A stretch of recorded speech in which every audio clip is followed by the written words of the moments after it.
Rathore mention के dining hall में head of the family की चेयर को संभाले दिवेश राठौर बैठे हुए थे। बढ़ती उम्र ने चेहरे पर झुर्रियों और बालों में सफेदी ला दी थी, पर चेहरे पर एक शांति थी। वही पास में रहमानी जी यानी दिवेश राठौर के घर के काम करने वाली, पर वो बहुत सालों से यही रहती थी। उनका इस दुनिया में कोई नहीं था। वह भी उनकी फैमिली का एक हिस्सा थी, पर उन्होंने कभी अपनी सीमा नहीं भूली। घर का ध्यान रखना, खाना बनाना आदि काम करती थीं। उम्र यही कुछ 55 रही होगी। एक सूती साड़ी पहने वह वहां खड़ी थी। दिवेश जी इस वक्त न्यूज़पेपर पढ़ रहे थे। रहमानी जी शालीनता से बोली, आपके लिए नाश्ता लगा दूं साहब। दिवेश जी ने न्यूज़पेपर को फोल्ड किया और साइड में रख दिया। फिर रहमानी जी की तरफ देखकर अपना चश्मा ठीक करते हुए बोले, रागनी को भी बुला लो, साथ में नाश्ता कर लेंगे। रहमानी जी बुझे मन से बोली, कल रात देरी से घर आई थी तो अभी सो रही होगी। आप आज अकेले कर लीजिए। रहमानी जी की बात सुनकर दिवेश जी शांति से बोले, कोई बात नहीं, आप जाइए और नाश्ता के लिए बुला लीजिए। रहमानी जी सिर हिलाकर वहां से जाने लगी, पर तभी उनकी नज़र सीढ़ियों से नीचे उतरती हुई रागनी पर गई। Red shirt top, blue jeans और स्पोर्ट्स शूज पहने, बालों का बन बनाए वो बेहद खूबसूरत लग रही थी। हल्का दवा रंग मानो उसकी खूबसूरती में चार चांद लगा रहा हो। बड़ी बड़ी आंखें, उनमें गहरा काजल, सुर्ख गुलाबी होंठ और निचले होंठ के पास उसका वो काला तिल बेहद खूबसूरत लग रहा था। रहमानी जी उसकी बलाएं लेती हुई बोली, खुदा बस मेरी बच्ची को सबकी बुरी नज़र से बचाए। रागनी उनके पास आई और उनको साइड हक करके बोली, गुड मॉर्निंग आरडी, यानी रहमानी दादी। रहमानी जी उसके बालों पर हाथ रख उसे दुलारती हुई बोली, हाय मेरी बच्ची, बड़ी प्यारी लग रही है। रागनी उनसे अलग हुई और बोली, थैंक यू आरडी। अच्छा एक काम कीजिए, किसी से मेरा बैग मंगवा दीजिए रूम से। रहमानी जी, ठीक है मैं मंगवाती हूँ, तुम आओ नाश्ता करो। रागनी दिवेश जी के पास आकर बैठ गई और अपने नाश्ते की प्लेट को सीधा करते हुए बोली, दादाजी गुड मॉर्निंग। दिवेश जी, गुड मॉर्निंग। कल रात लेट क्यों आई तुम? रागनी, वो एक्चुअली हमारे कॉलेज में फेस्ट आने वाला है, तो बस उसकी तैयारियां, उसकी वजह से ही लेट हो गई थी। दिवेश जी थोड़ा गंभीर होते हुए बोले, आज तुम्हारे पापा को गए पूरे 4 साल हो गए हैं। आज मंदिर में एक पूजा रखी है, तुम्हारी माँ भी आएंगी, तो मैं चाहता हूँ, तो आप चाहते हैं कि मैं उस औरत के साथ पूजा करूँ? रागनी दिवेश जी की बातों को बीच में ही काटती हुई बोली। उसकी आंखों में गुस्सा उतर आया था। दिवेश जी, औरत क्या होता है रागनी? माँ है वो तुम्हारी, जन्म दिया है उन्होंने तुम्हें। रागनी मोक करते हुए बोली, माँ, जन्म देने से कोई माँ नहीं होती है, बस पैदा करके फेंक दो। अरे माँ तो छोड़ो, वह तो एक अच्छी इंसान भी नहीं बन पाई। अपनी रोती बिलखती 17 साल की बेटी को छोड़ गई। उसको मेरे आंसू, मेरा दर्द नहीं दिखा? सीढ़ियों की तरफ इशारा करके वहां से उनका पल्लू पकड़ा था, अपना हाथ घुमाकर मेन गेट की तरफ इशारा करके। बस वहां वो अपना पल्लू जबरदस्ती मेरे हाथों से छुड़वा कर चली गई। 2 दिन 2 दिन तक वही दरवाजे के पास बैठकर इंतजार करती रही कि कब आए, अब आए। पर वो आना तो दूर, ये तक नहीं पूछा कि बेटा मेरे बिना तुम्हारा मन लग गया क्या? तुमने कुछ खाया है? पर नहीं, ऐसा कुछ हुआ ही नहीं। जिस उम्र में माएँ अपनी बेटियों की शादी करती हैं, अरे उस उम्र में वो खुद शादी करके बैठी हैं। ये बोलते हुए उसकी आंखें आंसुओं से भर चुकी थी। वह जानती है कि उसने अपना दर्द कैसे अपने अंदर छुपा रखा है। वो रोते हुए भी हंस दी और बोली, जानते हैं दादाजी, लाइफ के उस मोड़ पर खड़ी थी जब मुझे माँ की सबसे ज्यादा जरूरत थी, जो हर एक बेटी को होती है। पर उन्होंने क्या किया? चली गई छोड़कर। मैं उनके सामने बिलखती रही कि मम्मी मत जाओ मुझे छोड़कर, मैं मर जाऊंगी। उनको तो मुझ पर जरा भी दया नहीं आई। पापा थे तो सब था मेरे पास, माँ भी थी और उनका प्यार भी। पर पापा के जाने के बाद माँ भी चली गई और उनका प्यार भी। मैं बड़ी कॉम्प्लेक्स लड़की हूँ, वो भी इन रिश्तों से। जानते हैं दादाजी, कॉम्प्लेक्स लड़की से प्यार नहीं किया जाता, सिर्फ हमदर्दी की जाती है। अपनी जगह से उठ खड़ी हुई और अपने आंसू पोंछकर नफरत से बोली, बस इसी हमदर्दी से मुझे नफरत है। आज कॉलेज नहीं जा रही हूँ, रूम में हूँ। प्लीज आज पूरा दिन कोई मुझे डिस्टर्ब ना करे। यह बोलकर वो वापस सीढ़ियों से होकर अपने कमरे में चली गई। वहीं पीछे दिवेश जी और रहमानी जी की आंखें नम हो चुकी थीं। रहमानी जी ने अपने आंसू पोंछे और एक प्लेट में नाश्ता निकाल कर बोली, मैं उसे नाश्ता करवा कर आती हूँ, वरना पूरा दिन यूं ही भूखी रहकर रोती रहेगी। दिवेश जी ने भी अपना चश्मा निकालकर आंसू साफ किए और हाँ में गर्दन हिला दी। रहमानी जी रागनी का नाश्ता लेकर उसके कमरे में आती हैं। रागनी फर्श पर बैठकर बेड पर अपना सिर रखकर रो रही थी। रहमानी जी ने जब उसे यूं रोते देखा तो उनका दिल बैठ गया। वो धीरे से चलकर उसके पास आई और नाश्ते की प्लेट को टेबल पर रखकर रागनी के सामने बैठ गईं और उसके सिर पर हाथ रख उसे दुलारती हुई बोली, बस और मत रो मेरी बच्ची, बहुत रो ली पहले ही, अब और नहीं मेरी बच्ची, बस और नहीं। रागनी ने अपना सिर उठाया और आंसू भरी आंखों से उनकी तरफ देखकर कहा, क्या मैं अच्छी नहीं हूँ आरडी? क्यों कोई मुझसे प्यार नहीं करता है? सब मुझे छोड़कर चले गए, पापा चले गए, मम्मी चली गई। क्या मैं इतनी बुरी हूँ कि कोई मुझे प्यार नहीं कर सकता है? बोलिए ना आरडी। रहमानी जी अपनी साड़ी के पल्लू से उसके आंसू साफ करती हुई बोली, बस मेरी बच्ची, मैं करती हूँ ना तुमसे प्यार, तुम्हारे दादाजी करते हैं तुमसे प्यार, और तुम तो इस दुनिया की सबसे अच्छी और प्यारी बच्ची हो। नहीं हूँ, नहीं हूँ मैं अच्छा, नहीं हूँ, बहुत बुरी हूँ। यह बोलकर वो रहमानी जी से लिपट कर बिलक पड़ी थी। रहमानी जी की आंखें भी नम हो चुकी थीं। रागनी का रोना ही बंद नहीं हो रहा था। रहमानी जी अपने मन में बोली, या खुदा, अब और कितना रुलाओगे इस यतीम बच्ची को? पहले ही इतनी कम उम्र में कितना कुछ सहा है इसने। इसके सर से बाप का साया आपने छीन लिया और फिर अम्मी छोड़कर चली गईं जब इसको उनकी जरूरत थी। इसके पास कोई नहीं था, हालातों से समझौता करना सीख गई। अब और मत रुलाओ इसे, इस गम से निजात दिखा दो इसे, ताकि ये खुश रहे। आपने जो किया वो किया, पर अब और नहीं। रागनी के सर को सहलाती हुई, अब और नहीं देख सकती इसे यूं रोता हुआ। आने वाले समय में इसकी जिंदगी में बस खुशियां भर दो, ताकि पुराने जख्म उन नई खुशियों के सामने भर जाएं। वहीं दूसरी तरफ राणा मेंशन में सुशील सिंह राणा अपनी चेयर पर बैठे हुए थे। उनके साइड में ही उनके बड़े बेटे रमेश सिंह राणा बैठे हुए थे। उनके पास ही उनकी धर्मपत्नी मनोरमा जी बैठी हुई थी। सर्वेंट्स उनको नाश्ता सर्व कर रहे थे। सुशील जी चाय की सिप लेते हुए बोले, हाँ तो भाई, आज हमारे प्रोफेसर साहब कहीं दिखाई नहीं दे रहे हैं, कहाँ हैं? मनोरमा जी मुस्कुराकर बोली, बस आता ही होगा। आता नहीं होगा, बल्कि आ गया हूँ। Good morning everyone, sorry for late. Kartavya Singh Rana यानी रमेश जी और मनोरमा जी का बेटा और सुशील जी का पोता वहाँ बैठते हुए बोला, Sushil ji, good morning. Good morning तुम्हारी एक बार नहीं, बल्कि 100 बार गुड मॉर्निंग प्रोफेसर साहब। कर्तव्य मुस्कुराकर बोला, अरे दादाजी, आप भी ना। कर्तव्य के कंधे पर हाथ रखकर सुशील जी बोले, हाँ तो भाई, कोई लड़की पसंद आई कि नहीं? किसी को डेट वेट कर रहे हो क्या?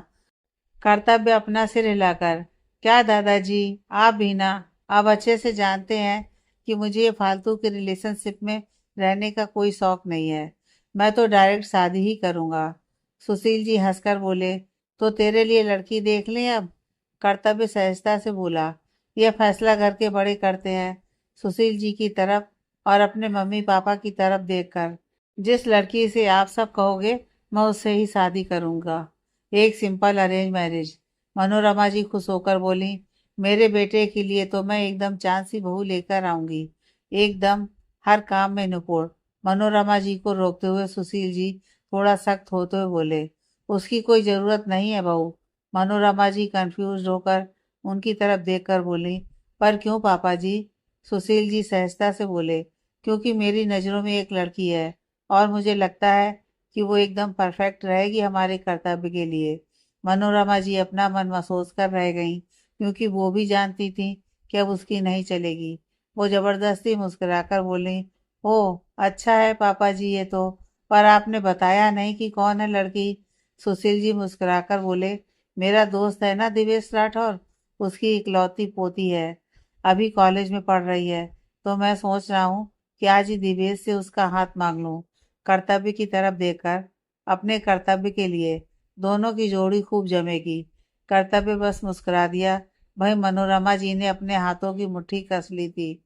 इस वक्त उन्हें बहुत गुस्सा आ रहा था और वो किसी को दिखाना नहीं चाहती थी, इसलिए कंट्रोल करने की कोशिश कर रही थी।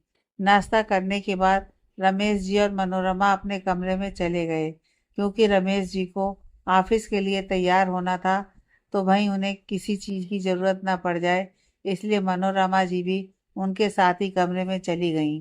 वहीं कर्तव्य कॉलेज के लिए निकल गया। वो एक प्रोफेसर था, कहने को तो उसका फैमिली बिजनेस था, और उसने वो ज्वाइन ना करके खुद की मेहनत से प्रोफेसर बनना चुना था। कमरे में आते ही मनोरमा जी गुस्से में बैठ गईं और बोली, अब क्या अपने बेटे के लिए मैं बहू भी नहीं ढूंढ सकती हूँ क्या? मेरा इतना भी हक नहीं है कि अपने बेटे के लिए एकदम परफेक्ट बहू ढूंढूं? यह हक भी पापा जी ने मुझसे छीन लिया। रमेश जी मुस्कुराकर बोले, अरे मनोरमा जी क्यों गुस्सा करती हैं? पापा ने जो फैसला लिया है वो सही ही लिया होगा, तो आप फिक्र क्यों करती हैं? मनोरमा जी भड़कते हुए बोली, फिक्र ना करूं, ये आप कह रहे हैं? अरे कैसे फिक्र ना करूं, मेरा बेटा है कर्तव्य, कितने ही अरमान है मेरे उसकी बीवी को लेकर, उसका क्या होगा? मार लूं अपने अरमानों को? रमेश जी, मारने का क्या मतलब हुआ? वो घर के बड़े हैं, तो उनका फैसला ही आखिर फैसला होगा। अगर वो ये जिम्मेदारी निभाना चाहते हैं तो मुझे नहीं लगता कि इसमें कोई दिक्कत है, और आप बिना बात के गुस्सा कर रही हैं। मनोरमा जी, हाँ भाई, आपको क्यों ही दिक्कत होगी? न जाने कैसी लड़की को बांध देंगे मेरे बेटे के साथ फांसी का फंदा बनाकर। ये तो चले जाएंगे और मेरे बेटे को उम्र भर वो फंदा अपने गले में लटका कर चलना पड़ेगा। रमेश जी, अब तुम कुछ ज्यादा ही बोल रही हो और सोच रही हो। खैर, मुझे ऑफिस के लिए देर हो रही है, मैं तैयार होकर आता हूँ। यह बोलकर वो ऑफिस के लिए तैयार होने लगे। भाई मनोरमा जी सोच सोच कर अपना कलेजा जला रही थी, और साथ ही अपना खून भी। भाई दूसरी तरफ एक मंदिर में इस वक्त पूजा चल रही थी। एक औरत जिसने इस वक्त एक सिंपल सी लाइट पिंक कलर की साड़ी पहनी हुई थी, उम्र यही कोई 39-40 रही होगी, चेहरा पर एकदम अलग ही तेज बरकरार था। उनके पास ही दिवेश राठौर बैठे हुए थे। पूजा चल रही थी कि वहां पर सुशील जी आ गए और पूजा में ही शामिल हो गए। करीब 1 घंटे बाद पूजा खत्म हुई। दिवेश जी उस औरत की तरफ देखकर बोले, रश्मि बेटा, मुझे आपसे कुछ बात करनी है। रश्मि जी मुस्कुराकर सहजता से बोली, जी बिल्कुल पिताजी, चलिए मंदिर के बगीचे में बैठकर बात करते हैं। दिवेश जी ने सुशील जी की तरफ देखा और फिर बोले, सुशील तुम भी आओ। सुशील जी ने हाँ में सिर हिला दिया। तीनों वहां से निकलकर मंदिर में बने बगीचे में आ गए। रश्मि जी सहजता से बोली, जी बोलिए ना पिताजी, क्या बात है? दिवेश जी के चेहरे पर परेशानी की लकीरें उभर आईं। फिर उन्होंने सुबह वाली सारी बात बता दी, जो आज सुबह रागनी ने कहा था। उसे सुनकर रश्मि जी की आंखें नम हो गईं। वो रुंधे गले से बोली, मेरी बेटी मुझसे इतनी नफरत करने लगी है जिसकी कोई हद नहीं है, पर ये मेरी ही करनी है पिताजी।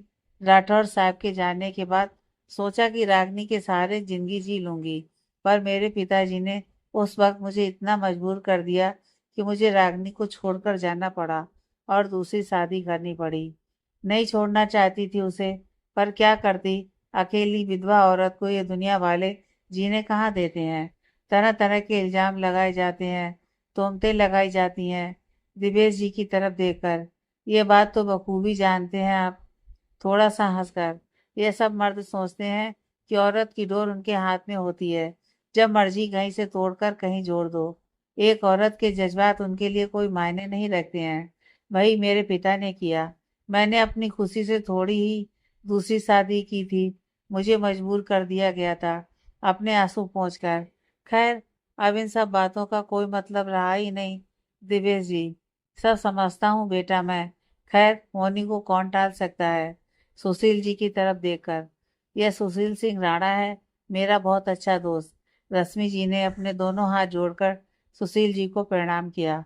सुशील जी मुस्कुरा दिए। दिव्येश जी, ये अपनी रागनी का हाथ मांगने आए हैं, अपने पोते के लिए।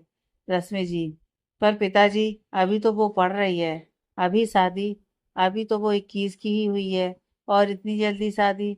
दिव्येश जी फीका सा मुस्कुराकर बोले, क्या करूं, अब पूरी जिंदगी भी तो यहाँ नहीं रह सकता ना। इन बूढ़ी हड्डियों में जान ही कहाँ बची है। जिंदगी का कोई भरोसा भी तो नहीं है ना जाने कब बुलावा आ जाए, मेरे जाने के बाद क्या होगा। यही सोचकर मैंने ये फैसला ले लिया कि रागनी की शादी करवा दूं, ताकि चैन से मर तो पाऊं। उसकी पढ़ाई? रश्मि जी चिंतित होकर बोली, बेटा, तुम उसकी फिक्र मत करो, वो शादी के बाद अपनी पढ़ाई जारी रख सकती है, और उसकी पढ़ाई पूरी करने की सारी जिम्मेदारी मेरी। सुशील जी मुस्कुराकर बोले।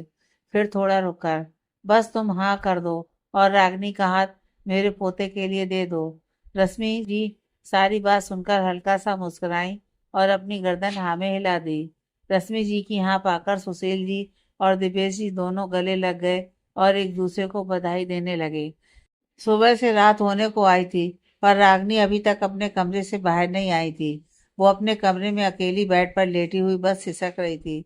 उसने रहमानी जी को भी बाहर भेज दिया था और आने से साफ मना कर दिया था। दिवेश जी डिनर के लिए उसका वेट कर रहे थे।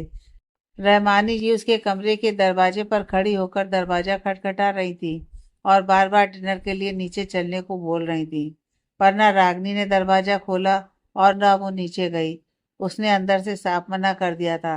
रहमानी जी मन मारकर नीचे आ गईं। दिवेश जी ने जब उन्हें देखा तो वो समझ गए कि रागनी नहीं आई। वो भी उठे और बोले, मेरा मन भी नहीं है खाने का, कमरे में जा रहा हूँ, तुम खाकर सो जाना। यह बोलकर वो वहां से अपने कमरे में चले गए। दिवेश जी बोलकर तो चले गए थे कि रहमानी जी खाना खा ले, पर उनके गले से क्या निवाला नीचे उतरता जब उनकी लाडली ने ही खाना नहीं खाया था। वो भी सारा काम करवाकर अपने कमरे में सोने चली गई। सुबह का वक्त, रागनी तैयार होकर कॉलेज के लिए निकल गई थी। वो जब कॉलेज आई तो गेट पर श्रद्धा, यानी उसकी बेस्ट फ्रेंड, उसका वेट कर रही थी। रागनी उसके पास चलकर आई और अपना बैग उसको पकड़ा दिया, फिर क्लास की तरफ बढ़ गई। उसके पीछे पीछे ही श्रद्धा भी क्लास की तरफ बढ़ गई। क्लास में आने के बाद दोनों सबसे पीछे वाले डेस्क पर जाकर बैठ गईं। श्रद्धा ने उसका बैग वहीं साइड में रखा और अपनी जगह पर बैठकर बोली, यार, तू कल क्यों नहीं आई थी? रागनी एक पल के लिए कल के बारे में सोचने लगी, फिर अपना सिर झटक कर बोली, कुछ नहीं, तबीयत ठीक नहीं थी, इसलिए बस। श्रद्धा, ओह, कोई बात नहीं, अब तेरी तबीयत कैसी है? रागनी जबरदस्ती मुस्कुराकर, अब ठीक है। श्रद्धा रागनी की आंखों की तरफ देखकर, यार, तेरी आंखें इतनी लाल क्यों हैं और सूजी सूजी सी भी लग रही हैं? रागनी, बीमार थी ना, तो बस उसकी वजह से ही हुआ है। श्रद्धा अपने गाल पर हाथ रखकर अपनी कोहनी को टेबल पर टिकाकर और उसकी तरफ देखने लगी, जिससे वो खींच गई। वो थोड़ा तो नक्कर बोली, क्या है अब, ऐसे क्यों देख रही है? श्रद्धा, देख रही हूँ कि अच्छा झूठ बोल लेती है। श्रद्धा की बात सुनकर रागनी उसे सूनी आंखों से देखने लगी। श्रद्धा उसके हाथ पर हाथ रखकर बोली, कहते हैं कि बात शेयर करने से मन हल्का हो जाता है। अगर तू करना चाहे तो कर सकती है, और वैसे भी मैंने तेरा हर सीक्रेट आज तक किसी को नहीं बताया है, और ना तेरी कोई भी बात।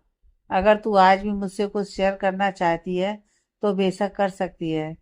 रागनी, मुझे पता है मेरी हालत तुझसे छुपी नहीं है, सब जानती है तू। फिर बात बदलती हुई, अच्छा, ये सब छोड़ और बता, आज आंटी ने तेरे टिफिन में क्या भेजा है? पेट पर हाथ रखकर, बहुत जोरों से भूख लगी है। श्रद्धा अपने बैग से टिफिन निकालती हुई बोली, ना जाने क्या दिया है, तू खुद ही देख ले। टिफिन बॉक्स उसके सामने रख दिया। रागनी ने जल्दी से टिफिन खोला और देखा तो उसमें बेसन के चीले और दही थी। रागनी खुश होकर, अरे वाह, आज तो मजा ही आ गया, बेसन के चीले और वो भी दही के साथ। श्रद्धा मुस्कुराकर, तुझे बहुत पसंद है ना? रागनी बिना देरी किए खाते हुए बोली, बहुत बहुत बहुत ज्यादा पसंद है। रागनी को जल्दी जल्दी खाता देखकर श्रद्धा, अच्छा, मेरे लिए एक तो छोड़ देना, थोड़ा सा। रागनी खाते हुए, बिल्कुल नहीं, क्योंकि ये सारे तो मेरे हैं और मैं तुझे कैंटीन से कुछ खिला दूंगी। अब चुप करके बैठ जा और मुझे खाने दे। श्रद्धा मुंह बनाकर बैठ गई, पर वो सिर्फ बाहर से दिखा रही थी, अंदर से तो उसे खुशी हो रही थी। रागिनी ने कुछ ही देर में सारा टिफिन सफा चट कर दिया था। खाली टिफिन को श्रद्धा की तरफ बढ़ाकर बोली, सच बताऊं ना, तो अब खाने के बाद बहुत जोरों की नींद भी आ रही है, तो थोड़ी नींद निकाल लेती हूँ। प्रोफेसर के आने के बाद उठा देना। श्रद्धा ने हाँ में सिर हिला दिया। रागिनी हेड डाउन करके डेस्क सिर पर रखकर सो गई। श्रद्धा ने हल्के से उसका सिर सहलाया और फिर अपनी कॉपी निकालकर काम करने लगी। कुछ देर में हिस्ट्री की प्रोफेसर आई और लेक्चर देकर चली गई। इस बीच रागिनी सोती रही। सेकंड लेक्चर इंग्लिश का था। आज न्यू लेक्चरर आने वाले थे, क्योंकि पुराने प्रोफेसर का ट्रांसफ़र दूसरे कॉलेज में किया गया था, इसलिए इंग्लिश के न्यू प्रोफेसर आए थे। कल उन्होंने एक डेमो क्लास भी दी थी, जो कि सभी स्टूडेंट को अच्छी लगी और समझ भी आया। कुछ देर बाद ही क्लास में इंग्लिश वाले न्यू प्रोफेसर आए। सारी लड़कियां उनको देखकर बस आए भर रही थीं। 5 फुट 11 इंच की हाइट, गोरा रंग, परफेक्ट फेशियल फीचर्स, पर्सनालिटी एकदम जुदा सी। सफ़ेद रंग की शर्ट और ब्लैक पैंट पहने वो काफ़ी डैशिंग लग रहा था। उम्र करीब 24-25 की रही होगी। तभी एक लड़की दूसरी लड़की से बोली, हाय, ये कर्तव्य सर कितने हैंडसम है। इनसे तो नजरें ही हटाने का मन नहीं करता। ठीक कहा, ये तो एकदम, वो लड़की बोली। कर्तव्य ने बुक खोली और पढ़ाना शुरू कर दिया। वो पहले तो सामने खड़ा था, फिर धीरे धीरे इधर उधर चहलकदमी करते हुए पढ़ाने लगा, और इस बीच उसकी नज़र रागनी पर गई, जो कि सो रही थी। उसने बुक बंद की और लाइट डेस्क की तरफ बढ़ा दी। श्रद्धा ने जब कर्तव्य को खुद की ओर बढ़ते देखा, तो उसने जल्दी से नीचे से अपना हाथ रागनी के पैर पर रखा और हिलाने लगी, ताकि वो उड़ जाए। पर रागनी टस से मस भी नहीं हुई। श्रद्धा की घबराहट बढ़ गई जब कर्तव्य उनके ड्रेस के पास आकर रुक गया।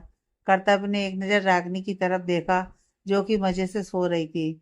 फिर श्रद्धा की तरफ देखकर बोला, उठाओ इसे। श्रद्धा घबराते हुए रागनी को उठाने लगी। कल ना सोने की वजह से अब वो गहरी नींद में सो रही थी, इसलिए वो उठ भी नहीं रही थी। कर्तव्य, रुकिए, मैं उठाता हूँ। यह बोलकर उसने रागनी के नीचे से उसके बैग को खींच लिया, जिसे रागनी ने नींद में ही महसूस किया कि उसका बैग गिर रहा है। उसने झट से उसे पकड़ लिया, पर दूसरी तरफ कर्तव्य को पकड़ा देखकर रागनी गुस्से में चिल्ला उठी, what the hell is this going on? Why are you taking my bag? Did you come to steal something from my bag? ये क्या बकवास हो रही है यहाँ? तुम मेरे बैग को क्यों ले रहे हो? कहीं तुम मेरे बैग से कुछ चुराने तो नहीं आए थे? रागनी की यह बात सुनकर पूरी क्लास ने दांतों तले उंगलियां दबा ली थी। श्रद्धा जल्दी से उठी और बोली, रागनी, ये तुम क्या बोल रही हो? ये हमारे न्यू इंग्लिश के प्रोफेसर हैं। ये तो तुम्हें उठा रहे थे। श्रद्धा ने यह बहुत जल्दी में बोला था, क्योंकि वो नहीं चाहती थी कि रागनी गुस्से में कुछ और भी बोल दे। श्रद्धा की बात सुनकर रागनी एकदम से सन्न रह गई। उसने बेचारगी से कर्तव्य की तरफ देखा और फिर अपने दोनों कान पकड़कर अपनी आंखें बंद करके बोली, sorry sorry sorry sir, I am really sorry sir, वो मुझे पता नहीं था। कर्तव्य, जो कि बहुत देर से उसे ही घूर रहा था, वह दरवाजे की तरफ हाथ करके बोला, get out from my class right now. Ragni, पर सर, कर्तव्य सीरियस होकर बोला, तुम जैसे स्टूडेंट की वजह से ही कॉलेज का नाम बदनाम है। लोग सोचते हैं यहाँ सिर्फ स्टूडेंट मौज मस्ती करने ही जाते हैं, जबकि तुम जैसे स्टूडेंट्स यहाँ मौज मस्ती, फ्रेंड के साथ बातें और सोने आते हो। तुम जैसों की वजह से पढ़ने वाले स्टूडेंट का भी नाम खराब हो जाता है। आपका कहने का क्या मतलब है सर, कि मैं एक डफर स्टूडेंट हूँ, जो सिर्फ यहाँ सोने आती हूँ और मौज मस्ती करने आती हूँ? रागनी कर्तव्य की बातों को बीच में रोकते हुए बोली, दिख तो यही रहा है। कर्तव्य बोला, लिसन, आपने एक बात सुनी है? वो क्या कहते हैं कि किसी बुक को उसके कवर से जज नहीं करना चाहिए, और मुझे लग नहीं रहा, बल्कि आप यही कर रहे हैं। रागनी बोली। कर्तव्य हल्के गुस्से में उसकी तरफ देखता हुआ बोला, अगर आपकी बकवास हो गई हो तो प्लीज क्लास से बाहर की तरफ इशारा करके मेरी क्लास से बाहर चली जाइए, क्योंकि आपकी वजह से बाकी स्टूडेंट डिस्टर्ब हो रहे हैं। रागनी ने एक नज़र पूरी क्लास में घुमाई और फिर अपना बैग उठाकर अपने पैर पटकती हुई वहां से बाहर चली गई। उसके जाने के बाद कर्तव्य ने बुक खोली और बोला, सॉरी एवरीवन, तो हम कहाँ थे? फिर वो पढ़ाने में बिजी हो गया। शाम का वक्त रागनी अपने रूम में बैठी हुई थी। उसके पास ही उसकी बेस्ट फ्रेंड श्रद्धा भी बैठी हुई थी। वह कॉलेज के बाद रागनी के घर ही आ गई थी। श्रद्धा ने बोलना शुरू किया, सॉरी, वो मैं बताना भूल गई थी, प्रोफेसर कर्तव्य के बारे में। वो कल ही आए थे, एक डेमो क्लास भी ली थी। इट्स ओके, अब तुम जाओ घर, ड्राइवर अंकल तुम्हें छोड़ देंगे। रागनी हल्की मुस्कुराकर बोली। श्रद्धा भी उसे बाय बोलकर चली गई। रागनी ने अपना सिर झटका और नीचे आ गई। नीचे दिवेश जी सोफे पर बैठे थे और रहमानी जी से कुछ बात कर रहे थे, जिससे रहमानी जी के चेहरे के एक्सप्रेशंस बनते और फिर बिगड़ जाते। रागनी भी दिवेश जी के पास आकर बैठ गई और बोली, क्या बातें हो रही हैं आप दोनों के बीच? दिवेश जी, मुझे तुमसे कुछ जरूरी बात करनी है। हाँ दादाजी बोलिए, क्या बात करनी है आपको? अरे, बातें बातें तो बाद में होती रहेंगी, पहले डिनर कर लेते हैं, रहमानी जी तुरंत बोली।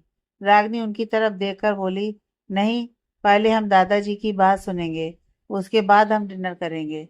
दिवेश जी की तरफ देखकर, आप बोलिए दादाजी।